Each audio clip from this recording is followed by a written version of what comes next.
Here's another Lewis dot structure compound for us to draw. Draw the Lewis structure for formic acid CH2O2. And it gives us a little bit of information about how the molecule should be drawn. It says formic acid molecules have one hydroxy group and one carbonyl group. And be certain you include any lone pairs. Okay, so let's tackle this one. So first of all, you have to know that a hydroxy group would be a bond that ends like that, an OH group. Okay, in a Lewis dot structure, it'd be a bond that looks like that. So this is the hydroxy group. Carbonyl group would be a C with a double bond O, and that oxygen usually will always have two lone pairs. Okay, so this is a carbonyl group right here. Alright, so it says draw the Lewis structure for formic acid CH2O2. The least electronegative one atom there is going to be that carbon. So we have one carbon, and it is going to have that carbonyl then attached to it. Has a hydroxyl group attached to it as well. And then we have one hydrogen attached to it. Okay, let's go back and let's make sure we know how many valence electrons we have to include. So we have carbon, that's going to have 4, plus those 2 from the hydrogens, and plus we have 2 oxygens, and each of those has 6. So that's going to be 12. So 12 plus 4 plus 2 is going to be 18. We have to account for 18 electrons here.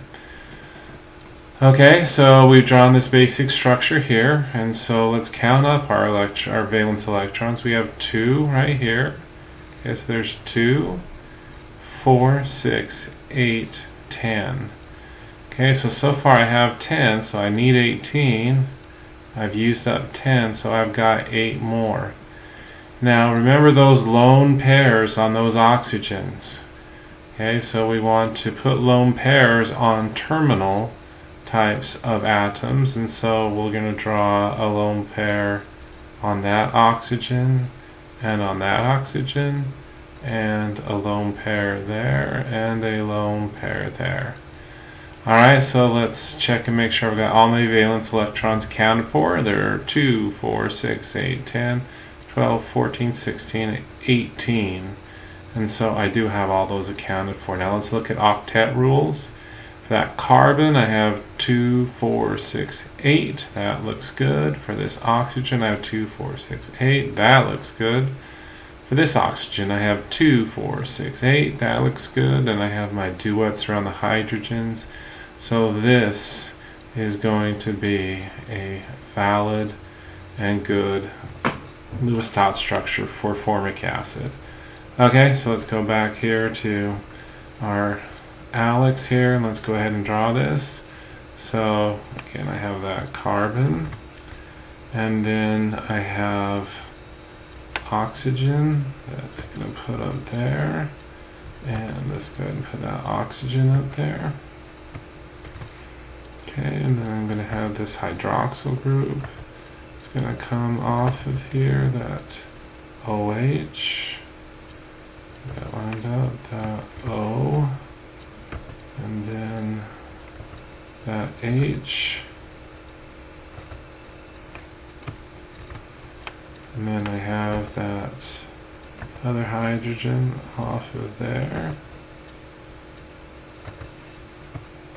Okay, and then let's get that double bond for that carbonyl group there. Let's add a second double bond, which I have there, and then let's add those lone pairs.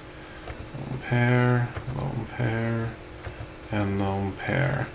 This is a valid Lewis dot structure for formic acid. I click on check, and it should come back and tell me that we did it right, which it does do. So that's how you handle a carbonyl and a hydroxyl group when you're doing Lewis dot structures.